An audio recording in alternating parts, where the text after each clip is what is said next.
Smoky Hot Takes today, the best season by a Tennessee defensive lineman. So let's begin to break that down. And how did you go about this, Caleb? Did you go about it as, hey, this guy is made a lot of tackles for a loss, he's a run stopper, or did you lean towards sacks? How did you put that together? Because it's on Off the Hook Sports right now, the 10 greatest seasons by a Vols defensive tackle of all time, and some pretty darn good ones up at the top of that list.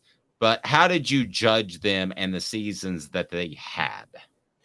Well, you can't lean on stats alone because unfortunately college football decided not to record stats for defense for tackles and tackles for loss and sacks until the 70s, the 80s, and the 90s. By the way, may I say something about that real quick? Can the NFL and college football, as big as they are and as much money as they have, not go back and count them up? Well, there's a problem.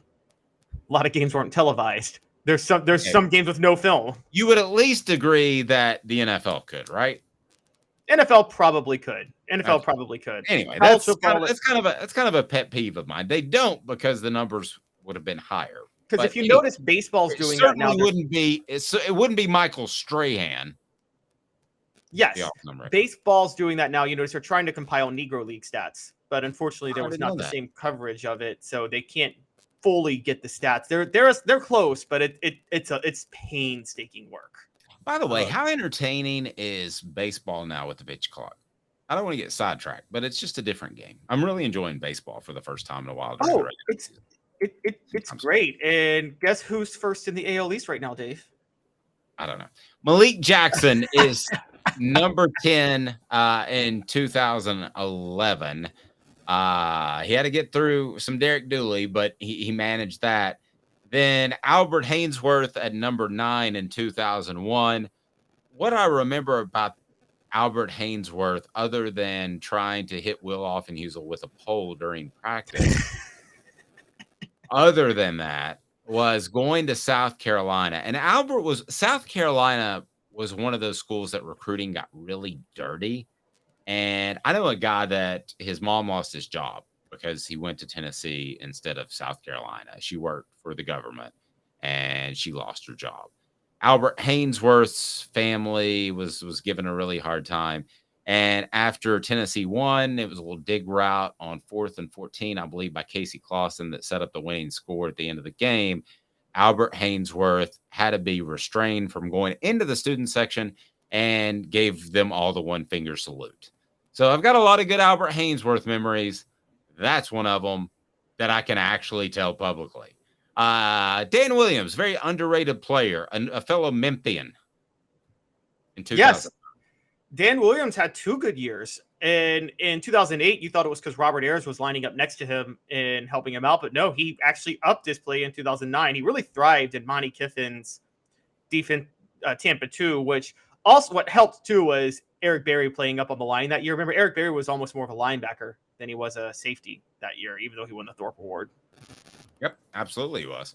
And he did that in the NFL for quite a bit too.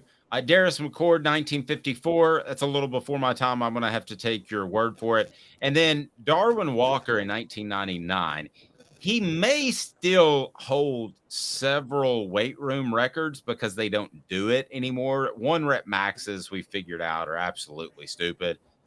You can do a 5 rep max or a 3 rep max and use a calculator and figure out. There's calculators on the line to determine about what your 1 rep max would be. So it was around about probably the mid 2000s that they stopped doing 1 rep maxes, I believe. So he may still hold a lot of those records. He was incredibly strong and probably overlooked a little bit because you had the Haynesworths and the Hendersons during that time.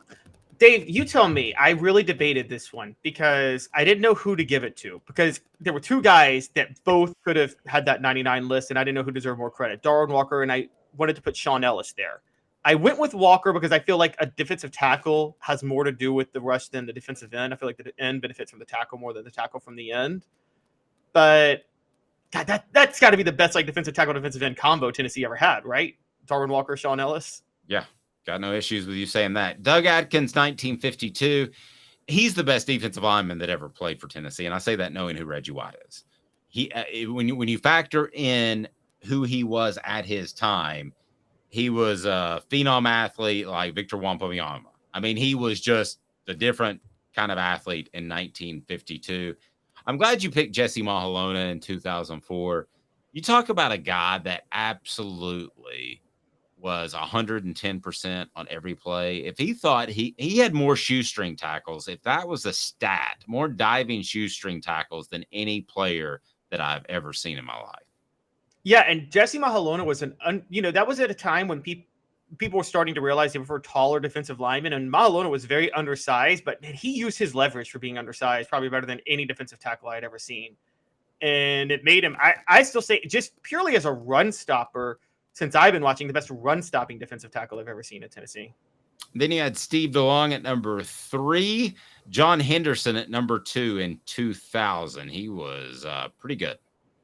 The 2 Outland Trophy winners, DeLong and Henderson, 64 and 2000. Henderson, it's funny because you had him on Celebrate 98, but looking back, I'd love to ask Fred White about it because Henderson was thrust into the starting role in 99 after Billy Ratliff got hurt, but I'm like, I feel like John Henderson should have been starting from the start, even though he was young. I'm sorry.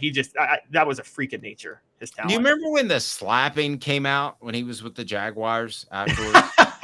Yeah. You remember how he'd get fired up for games and a guy would slap him as hard as he could to get fired Come on, Joe, that ain't good enough.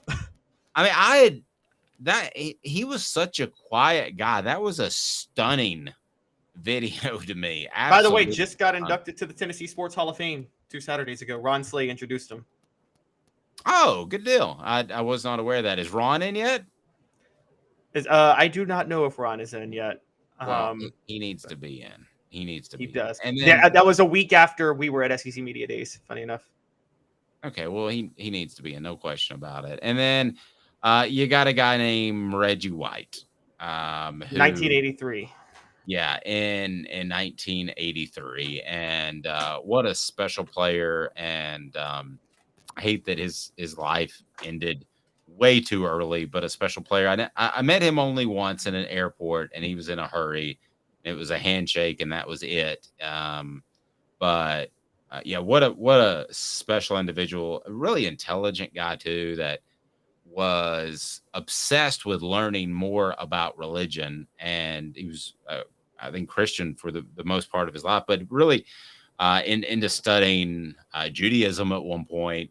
I just thought he was a very fascinating person, the type of guy that I would like to sit down and talk to for an hour and see what came out of it.